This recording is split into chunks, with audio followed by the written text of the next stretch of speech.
मेरे 2 मिनट, हम 2 ही मिनट बोलेंगे, 2 ही मिनट बोलने दीजिए। 2 ही मिनट बोलेंगे। अब हमारे वरिष्ठ आदरणीय प्रदीप यादव जी जो इकलौता सदस्य है महोदय, और जो व्यवहार प्रतिपक्ष ने दिखाया है, पानी पानी कर दिया है पूरे विधानसभा। तो उनको खुद पता नहीं है कि वो किस दल और किस पार्टी के। कुछ कहने की जरूरत नहीं है। सभापति महोदय, आसन को केवल ये याद रखना चाहिए, जो ऐसे परिस्थिति में अगर इकलौता सदस्य 12-12 मिनट 14-14 मिनट बोलेगा महोदय, देहात की एक कहावत है कि मूंछ और पूंछ को लंबा नहीं करना चाहिए, टेढ़ा हो जाता है। तब तो आंसू को 36 मिनट मिलना चाहिए, हम लोगों को 4 घंटा मिलना चाहिए महोदय। और आसन ने वही प्रयास किया, पूंछ को भी लंबा करने का प्रयास किया, मूंछ को भी लंबा करने का प्रयास किया। इसलिए आज के बाद सभापति महोदय, इनको केवल 1 मिनट समय मिलना चाहिए। ये पेंडुलम है, उनकी आदत बदलने वाली नहीं है। जितना लंबा कीजिएगा वो टेढ़ा ही रहेगा। चलिए, ये पेंडुलम है विनोद कुमार सिंह जी, ये पेंडुलम है, हिलते रहते हैं इधर। ये ऐसे ही लोग हैं। मेरे 2 मिनट, हम 2 ही मिनट बोलेंगे, 2 ही मिनट बोलने दीजिए। 2 ही मिनट बोलेंगे। बोलिए प्रदीप, माननीय सदस्य प्रदीप यादव जी। सभापति महोदय, आज पानी पर बहस हम सब कर रहे हैं, और जो व्यवहार प्रतिपक्ष ने दिखाया है, पानी पानी कर दिया है पूरे विधानसभा। कुछ कहने की जरूरत नहीं है। सभापति महोदय, आसन को केवल ये याद रखना चाहिए, जो देहात की एक कहावत है कि मूंछ और पूंछ को लंबा नहीं करना चाहिए, टेढ़ा हो जाता है। और आसन ने वही प्रयास किया, पूंछ को भी लंबा करने का प्रयास किया, मूंछ को भी लंबा करने का प्रयास किया। उनकी आदत बदलने वाली नहीं है। जितना लंबा कीजिएगा वो टेढ़ा ही रहेगा। ये ऐसे ही लोग हैं। मैं उस और नहीं जाना चाहता अपनी बजट की भाषण पर। क्या अध्यक्ष महोदय, केंद्रित होना चाहता हूं। बोलने दीजिए रणधीर जी। पटल जी के मैं भाषण को सुन रहा था,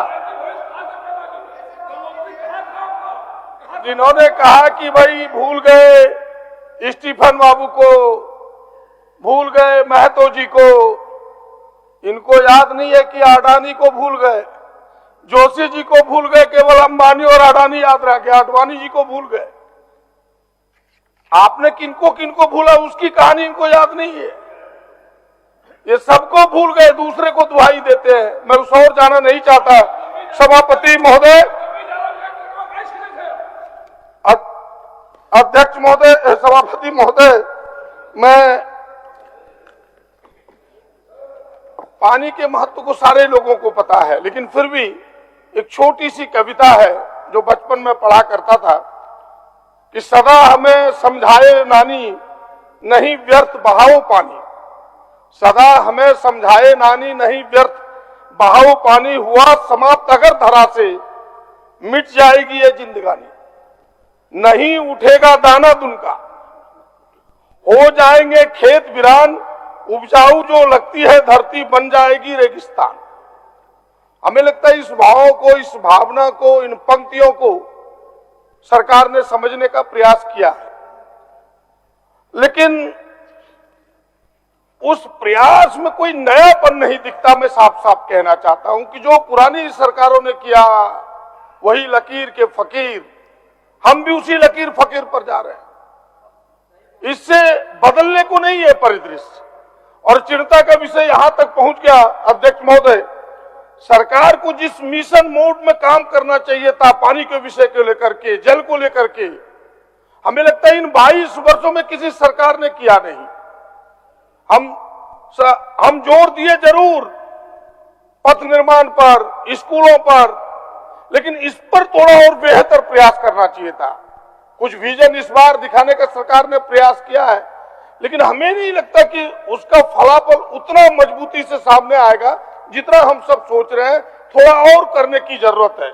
मैं इसलिए कह रहा हूं कि अध्यक्ष महोदय, वर्षा का पानी का भी हम संचय नहीं कर पाते सभापति महोदय, न ही खेतों के तक पानी पहुंचा पाए। अब तक 41% खेतों, सरकारी आंकड़े बताते हैं कि 41% ही भूमि हमारी सिंचित है, और ये सरकारी आंकड़े हैं।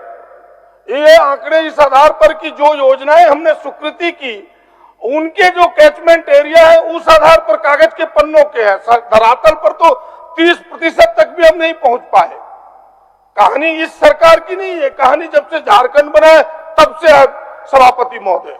और जब प्रश्नकाल में भी खुद माननीय मंत्री, प्रभारी मंत्री ने यह स्वीकार किया कि कुछ योजनाएं 52 साल से चल रही है, 52 साल से, और वो योजना अभी पूर्णाहुति नहीं हुआ, एक छटाक पानी किसी को दे नहीं पाया। खर्च हो गए अरबों खरबों। हम उसी लकीर फकीर पर जाएंगे तो फिर कोई बदलाव नहीं होगा। मैं एक उदाहरण गोड्डा का देना चाहता हूं। बटेसर पंप नहर योजना दीपिका मैडम के क्षेत्र का अभी नहीं है, महागामा का। भागवत जहां आजाद मुख्यमंत्री हुआ करते तो उन्होंने इसकी बुनियाद रखी, बेचारे चले गए। अब दूसरे एमपी आए उड़न खटोला पर उड़ने वाले, उसने 3 बार नारियल फोड़ दिया, उसका भी कोई स्वरूप सामने नहीं आया, एक बूंद पानी अभी तक नहीं आया। योजना जस की तस है, मुंह आए खड़ी। हालांकि 75% उस योजना का लाभ बिहार को मिलना है, हम सबको 20 से 25% ही मिलना है। लेकिन ये उदाहरण है कि अरबों करोड़ों खर्च के बावजूद हम एक बूंद खेतों को पानी नहीं दे पाए। सभापति महोदय, यह चिंता का विषय है। और कहानी केवल यही हुआ कि कुछ ठेकेदार, कुछ इंजीनियर, कुछ उसमें कमाने धमाने वाले लोग मोटे हो गए, उनकी गर्दनें मोटी हो गई, उनके जेब ऊंचे हो गए, लेकिन हम कुछ फलाफल पर नहीं जा पाए। सभापति महोदय, मैं आपको कहूं कि भूजल स्तर जो हमारी स्थिति है वो चिंता का है।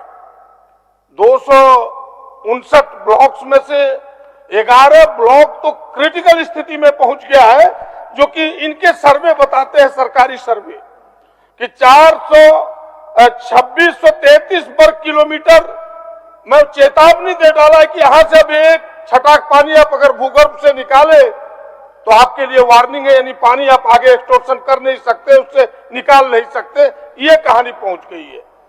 ये चिंता का विषय कैसे दूर हो? हमें लगता है कि सरकार को ये प्रयास करना चाहिए कि भाई पिछली सरकार की तरह, जिस तरह पिछली सरकार ने डोभा बनाया अध्यक्ष महोदय, केवल लूट के खजाने को सामने रखा और कुछ उसका परिणाम नहीं आया। इस सरकार को और कुछ बेहतर प्रयास करना चाहिए।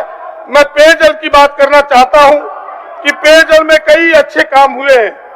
अब जैसे गोड्डा को इन्होंने गंगा जल से पानी देने का प्रयास किया है, अच्छा प्रयास है, लेकिन सभापति महोदय वो प्रयास रंग तब लाएगा जब समय पर पूरा हो पाएगा। वरना कई योजनाएं चली है पहले भी, और आपने देखा कि योजनाएं बनी। अभी एक योजना का नाम बता रहे थे कि वो योजना परिणाम नहीं दे पाया। धनबाद का 7 साल से वो योजना चल रही है। तो हमारे यहाँ भी अब परिणाम उतरे, धरातल पर उतरे। सरकार को इसको गंभीरता से लेना होगा। नहीं उतर पाएगा तो और कठिनाई उत्पन्न होगी। अरबों खरबों की योजना है, पूरे जिले को पानी देना है और उसकी क्लोज मॉनिटरिंग नहीं हो पा रही है। मैं माननीय मंत्री जी से जरूर आग्रहपूर्वक कहूंगा कि योजनाएं अच्छी है, सरकार की सोच अच्छी है, लेकिन उसे मूर्त रूप मिले जल्दी, समय मिले, वरना लंबा समय लगेगा तो फिर योजना का आकार भी बढ़ेगा और जो हम चाहते हैं वो नहीं कर पाएंगे। इसलिए मैं आग्रहपूर्वक कहूंगा कि आपने प्रयास अच्छा किया है। यह प्रयास तब रंग लाएगा जब उसमें क्लोज मॉनिटरिंग होकर के सोच समय योजना को पूरा करके जनता तक उसका लाभ पहुंचाए। अंत में 2 बात कहते हुए ये कहना चाहूंगा कि खिलाड़ियों के लिए आपने अच्छा प्रयास किया है। सीधे 39 लोगों को आपने नियुक्ति दी है। राज्य स्तर के, नेशनल स्तर के खिलाड़ियों को आपने सीधी नियुक्ति दी है। जिला स्तर के खिलाड़ियों के लिए भी कोई न कोई बोनस हो, कोई न कोई स्टाइपेंड हो। आपके उस खेल नीति 2022 में यह वर्णन नहीं है। हम चाहेंगे कि जिला स्तर पर जो खिलाड़ी खेले उनके फ्यूचर में भी सुरक्षित रहे कि नहीं। अगर हम जिला स्तर भी खेलते हैं तो हमारी नौकरियों में जो आरक्षण है, जो आपने आरक्षण का प्रावधान किया है, उनके लिए भी निश्चित करें, तब उनको फ्यूचर सुरक्षित रखेगा और खेल के प्रति लोगों की जागरूकता होगा। पर्यटन के बारे में काफी चर्चाएं हुई है कि पर्यटन को सरकार बढ़ावा देना चाहती है, लेकिन पर्यटन को और थोड़ा मजबूत और संवर्धन करने की जरूरत है। जिले में आप 1 करोड़ रुपया देते हैं, वो ऊंट के मुंह में जीरे का पोरन है। उससे कुछ नहीं होने को है। उस राशि को आपको और बढ़ाना होगा, तभी जिले स्तर का जो चिन्हित पर्यटन स्थल है वो बेहतर हो पाएगा।